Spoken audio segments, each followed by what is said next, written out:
ప్రేక్షకులకు నమస్కారం. ADN news TV మనదర్శి మన లోకల్ ఛానల్.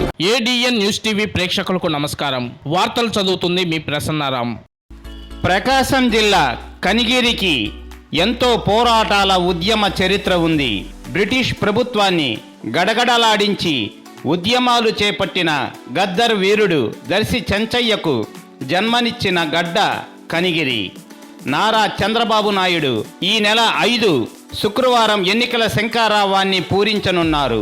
ప్రకాశం జిల్లా నుంచి ప్రారంభమయ్యే ఈ ఎన్నికల శంఖారావం తెలుగుదేశం పార్టీ శ్రేణులలో నాయకులలో మరింత జోష్ పెంచనున్నది. ఈ శంఖారావ సభకు ఒంగోలు పార్లమెంటు పరిధిలోని అన్ని నియోజకవర్గాల నుంచి తెలుగుదేశం పార్టీ శ్రేణులు తరలి రానున్నారు. భారీ ఎత్తున జరగనున్న ఈ ఎన్నికల శంఖారావ సభకు అన్ని ఏర్పాట్లు పూర్తి చేయడం జరిగింది.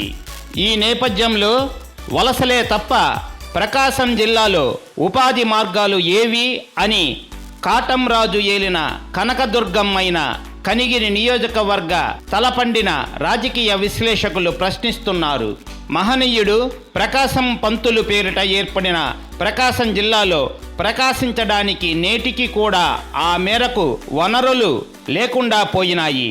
జిల్లాలో ఉపాధి కల్పనకు అపారమైన వనరులు ఉన్నప్పటికీ ప్రభుత్వాలు నిర్లక్ష్యాల ఫలితంగా ఎటువంటి భారీ పరిశ్రమలు కానీ ఉపాధి అవకాశాలు కానీ లేకుండా పోయినాయి. కొద్దిపాటి ఉపాధిని కల్పిస్తున్న గ్రానైట్ పరిశ్రమను కూడా అభివృద్ధి పరచలేదు.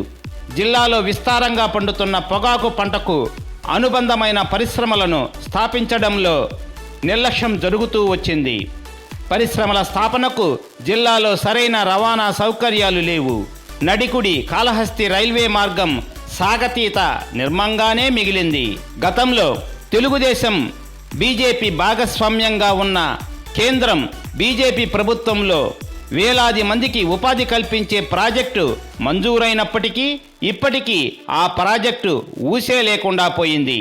ఇలా కనిగిరి ప్రాంత ప్రజల మధ్య మళ్లీ వస్తున్న అసెంబ్లీ ఎన్నికలలో ప్రారంభ బహిరంగ సభను తెలుగుదేశం పార్టీ జాతీయ అధ్యక్షులు ఈ నెల 5న శుక్రవారం కనిగిరిలో జరపనున్నందున టీడీపీ అధినేత చంద్రబాబు నాయుడు ఈ ప్రాంత సమస్యలపై తగు విధంగా స్పందించాలని ఈ ప్రాంత రాజకీయ పండితులు కోరుతున్నారు. ఇటువంటి దయనీయ పరిస్థితుల్లో ప్రకాశం జిల్లాలో ఎన్నికల శంఖారావాన్ని ప్రారంభించనున్న చంద్రబాబు నాయుడు